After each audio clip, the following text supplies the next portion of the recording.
I'd like to thank everybody for being here and for the chamber for setting this up. It's a great opportunity to meet with the different chefs, because this is the hardest part for farmers, is to market their own products.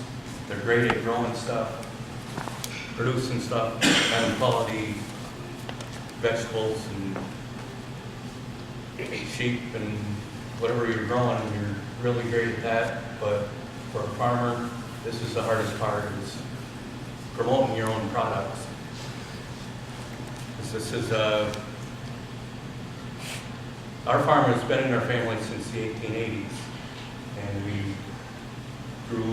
we started out growing stuff for Paul Smith when he had his hotel going. He needed produce for his clients and his guys and his workers that worked at the hotel.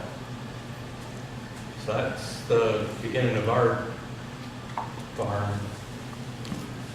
And through the years, when the hotel went out of business and it became a college, they no longer needed the vegetables. But we were still growing some vegetables for the camps on St. Regis Lake.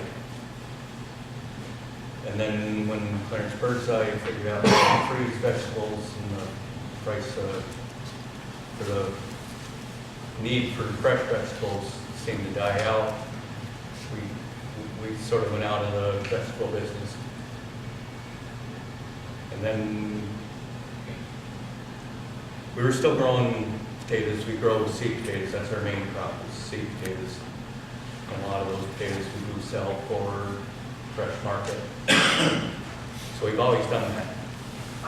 And then we grow hay and oats and rye and buckwheat, all sorts of grains. And then I met with Kevin, and we went through the seed catalog, and that's how I got into the growing all the vegetables. Because if you're paying a lot for a meal, if you want something different, you don't want just beans, peas, or corn, because any restaurant has that. So that's how I got into growing all these vegetables. And it was that relationship with the chef. You've got to meet with them, find out what they want, and then grow what they want.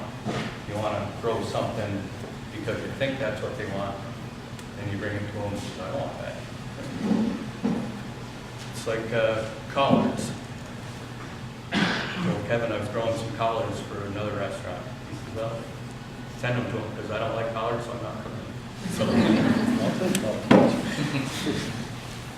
But it's that relationship that you've got to form with the chef, figure out what he's got on his mind, what he wants to cook, and you can try to grow it.